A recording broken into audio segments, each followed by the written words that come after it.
Yo guys, we are back. So I came across a video of Tommy Robinson saying that he's now a Zionist. Now, Tommy is known to clash with Muslims in the UK, mostly about the grooming gangs, crimes being committed and the perversion of justice. Within the past 2 years, he's garnered more and more followers. And to be honest, I've attended a few of his rallies and I've heard what the man has to say. But without saying too much, I want to jump into this clip to listen to why he's now a Zionist. If I'm honest, this is very unexpected. So guys, let's get this one started. But before we start, smash like and subscribe and let's get it. I remember growing up in Luton. I was a bit of a little shit when I was a kid, just not a normal kid. Yeah.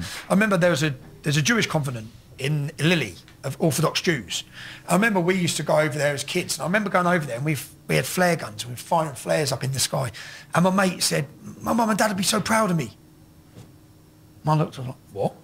My mum and dad would kill me if they knew I was over here. Yeah, we were trying to get chases, but we would try and get chases of everyone. And then chases? Try and get chases as kids. You'd try and get people to chase you. Man. Oh, right. He don't know. He's from a different upbringing. I'm looking at Richard Brannan from Liverpool. He knows what I'm talking about. He's posher than he looks. Yeah, okay. Kids go out and try and get chased. Yeah, kids. As kids, you cause a bit of trouble and get a chase. Brannan's a secret posho. Yeah. We used to call it getting a chase as a kid. So you go out and you just have a laugh, or you throw eggs and you get chased. Yeah. So we were down there, and I looked at my mate and thought, I said, "What do you mean your mum would be proud of you? They're Jews."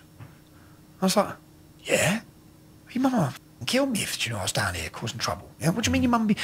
And then, because they hate the Jews. Yeah, he's a Muslim lad. Mum's a Muslim. So I was like, so I learned lots of things. Then there was Jews remembering the Holocaust in Luton. And this Al Mujahideen group, who I ended up confronting, the terrorist group, who we ended up confronting, they turned up in their hundreds. And the Jewish family had to lock himself inside the town hall. Yeah, and then they had to barricade the doors because all these radicals were trying to get to these Jewish families remembering the Holocaust. So I looked at all this. The main Islamic Jihadist centre is the Luton Islamic Centre. It used to be the synagogue. People were there trying to remember the Holocaust and they were being attacked by radicals. That is insane. Because all these radicals were trying to get to these Jewish families remembering the Holocaust. So I looked at all this. The main Islamic Jihadist centre is the Luton Islamic Centre. It used to be the synagogue.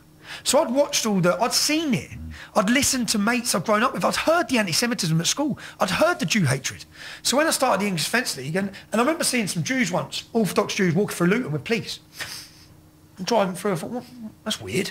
And I thought, they need police to walk with them because they couldn't walk through the town.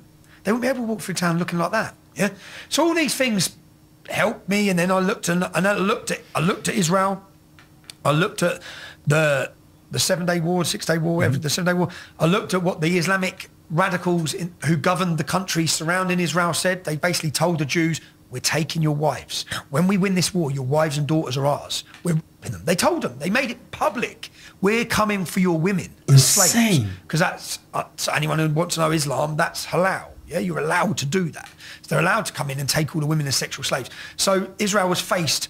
And then I saw Israel has 2 million Arabs, 2 million Muslims in it, that can become part of government, that can become politicians. We keep hearing about this apartheid state. So I went to Israel, I looked at all this.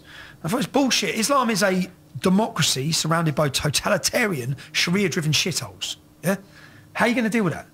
How are you going to deal with that as a country? They want the Article 2 on the Hamas manifesto. So remember, Hamas is like the Labour Party. Not much difference, to be honest, yeah? But Hamas, in their political manifesto that got them elected by the majority of Gazans, said the final day of judgment does not come till every Jew is dead. Didn't say every Zionist, doesn't say every Zionist. This is in their manifesto. Every Jew is dead.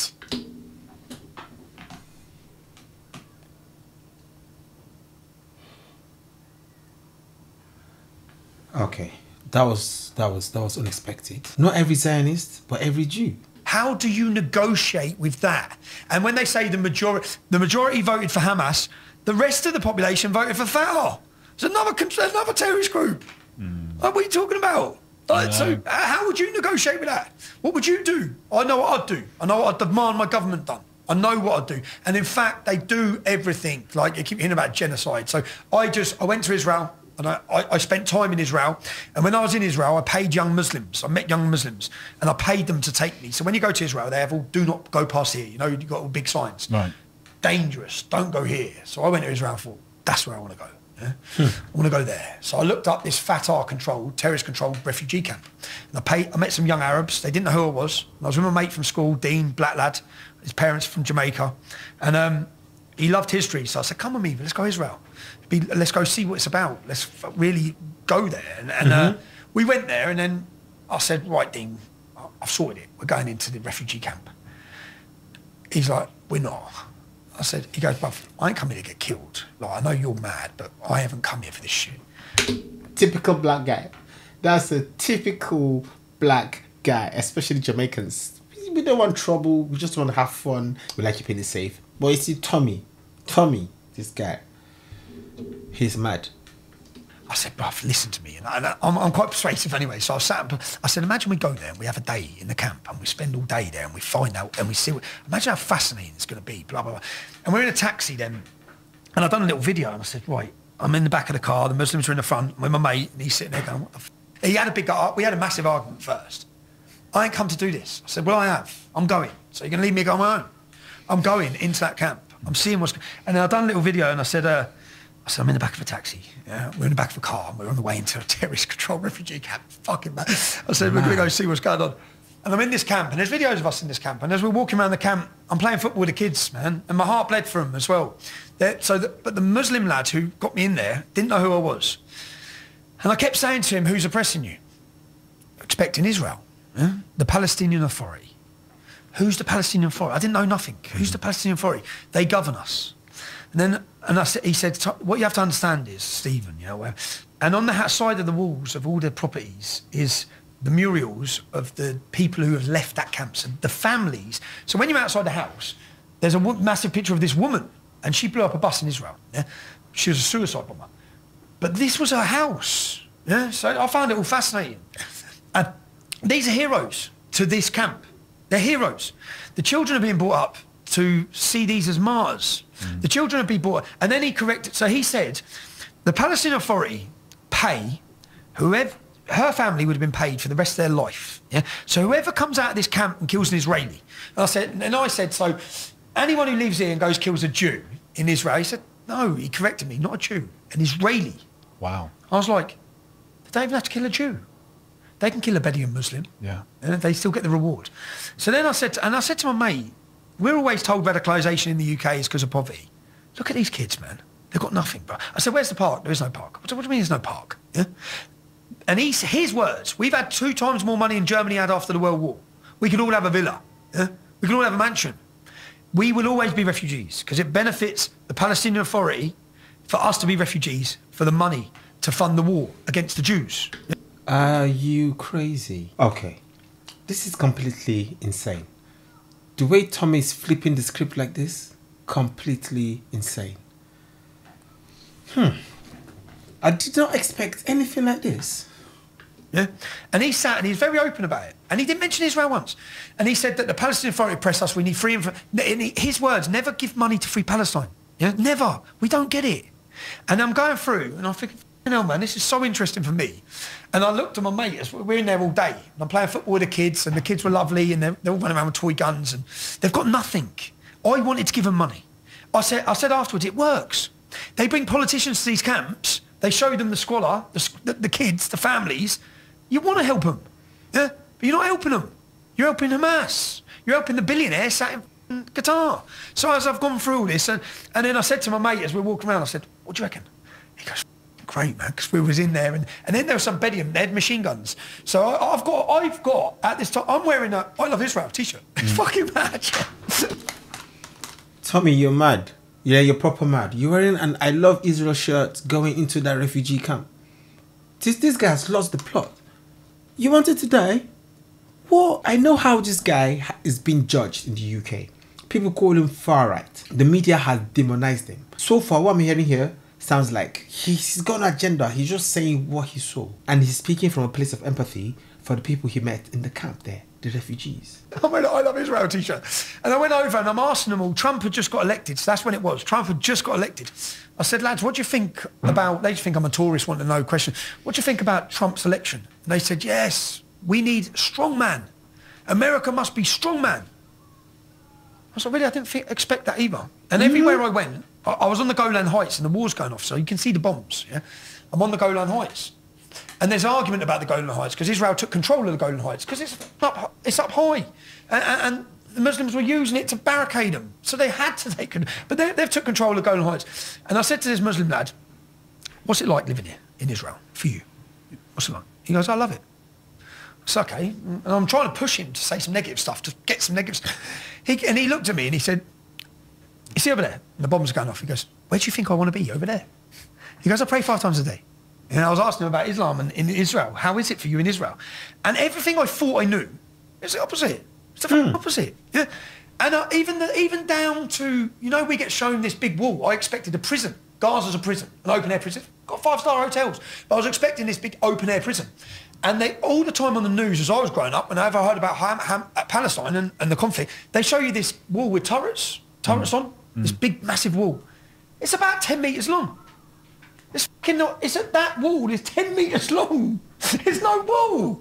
There's no wall around it. There's about a 2-mile gap, and then there's fences, and there's a big border, because we climbed there was an army turret. So I've gone to Israel, as I've gone in, as I said, I've walked the camp, I've done all this with this lad, I really liked him. I related with him more than anyone I met in that trip, the Jews. So I related with this Muslim lad. He just seemed like he could have been from Luton. And then when I sat down, when I got back to Israel, I put cameras on him. And I said to him, can I tell you who I am? I said, have you heard of the English Defence League? He said, yes. I said, my name's Tommy, I founded the English Defence League. And he looked furious. He looked furious, but we had already, by that point, we'd had a good day together, yeah? And then, we got on really well. And he said, why? Why? I said, brother, I've just risked my life, yeah? I'll be dead if they knew who I was in there. And I said, because I had to hear it from you. And what I've heard has totally shocked me.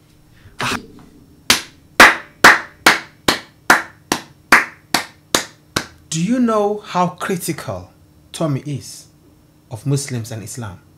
He's very critical. He's got a very strong standpoint against extremism in Islam and against a lot of teachings in Islam. But here he is going to Israel, going to the refugee camps, going to Gaza to see for himself. He's risked his life to hear the news from the ground. He wanted to hear things from the horse's mouth. He was done with the propaganda, with the, you know, what we hear on the news, what we hear from, you know, like maybe Muslims in different countries. He wanted to hear for himself from the people that have lived it. For that, I must say kudos to him. Like, he's done really well. You're pro-Palestine, pro-Gaza, go visit the place. You're pro-Israel, go visit the place. All right, visit the place first and see for yourself. And then you can speak from a first-hand point of view. No hearsays. I'm finding it hard to believe that he risks himself to hear the Muslim point of view. I'll be dead if they knew who I was in there. And I said, because I had to hear it from you. And what I've heard has totally shocked me.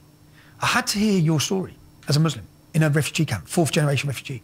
Your kids are going to be 5th. He said it, my kids will be 5th generation, theirs will be 6th. Now, the only way out for him, that's what I said to my mate, Dean, like, I'd do anything for my kids, wouldn't you? Yeah? In a desperate situation. So the only way out for these refugees is to go kill an Israeli. Wow. Really? So then I viewed the whole conflict a bit different as well, because I'd always blamed it on jihad a lot. I've always said jihad is the sole reason. Then I realised these are mercenaries. Many of these men might not even believe in it, but their families are getting rescued by killing someone or attempting to kill someone. So all of that. And then we went up, and it was, we climbed up on there's an army turret. There's on the border of the Gaza Strip. Yeah. There's army turrets, yeah? So we've gone up there. I was like, fuck, man. So we've gone through, and again, it says, don't go here, yeah? So we've climbed up this army turret, and we've got a lens camera with the Muslim lad. Yeah? We're zooming in. And he said, there's Hamas, yeah? So they're in, you know, like you see ISIS in all the flatbacks. So they're in flatback trucks doing their own border. So they've got their own border security for where Gaza Strip is, yeah? Right. So they're going up and down, and then they've stopped, and they're looking at us and we're looking at them. So I was like, he goes, they're looking at us. And I said, they're looking at us. I said, I said, we're swearing at Hamas up on an army turret. And then the Israeli army come from everywhere. Boom! They come screeching in like, what the f*** are you doing? I said, we're swearing at Hamas. And they're like, you're going to get shot. Get down. And then when we get down, they grilled us like the Israeli army did. They were angry at you. Yeah, proper angry. I guess we've risked them. We've risked their safety as well. True. We're stupid. But it was a fascinating trip. I went to Israel with all these expectations. And of course there's problems. There's going to be problems. But I felt safe in Israel. Israel's a holiday resort. And Go Tel Aviv, man. It's nice. It was great. Yeah. It was wonderful.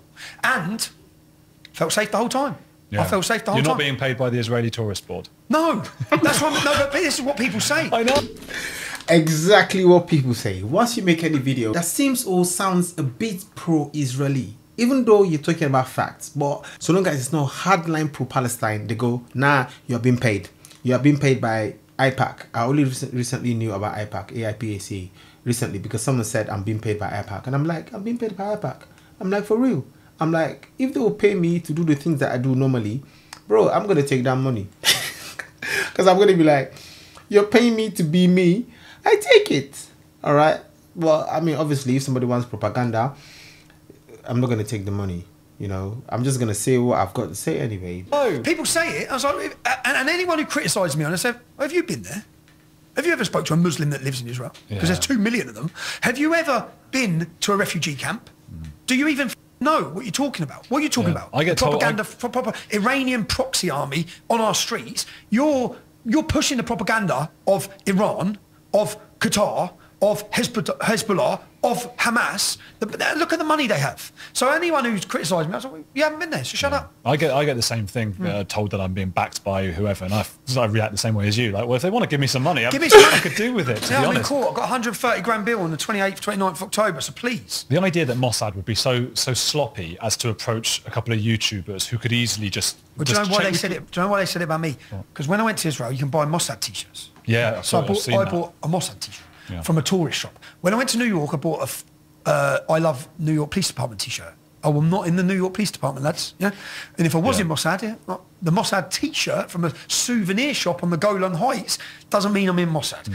And essentially, and at times, so I went with Luton football hooligans to Tottenham. Were playing Millwall years ago when I had the EDL. Tottenham were playing Millwall, and that's a massive game. They hadn't played each other for years. Yeah, it's a big rivalry. So I love my football. I went with Tottenham. And when I went there, people were saying, why the hell, because I was spotted there, obviously, why the hell was Tommy Robinson here? So I just put, because I'm Jewish. No. Just taking a piss. Yeah. For those who don't know, Tottenham's a sort of Jewish identity club. Jewish identity club. And then and then Nick Griffin was always saying I'm a Zionist. Now, so when I went to America this time, when I snuck into America, when I went to the conference, I wore I'm a Zionist badge. Oh, right. I didn't know what Zionist was at that time. And I didn't give a shit. Yeah. For me, a Zionist means you believe in a homeland for the Jews. That's all it means. Yeah? I'm a Zionist. Yep, I'm a Zionist. I don't care. I believe the Jews can have a homeland. There's 55 Islamic nations. Why can't the Jews have one? Yeah. Why not? It's historically their land. I've done I've done all the tours. I've done all the research. I went to the disputed, you know, the new, where they building on the land. So you've got 7 families. They build. Yeah.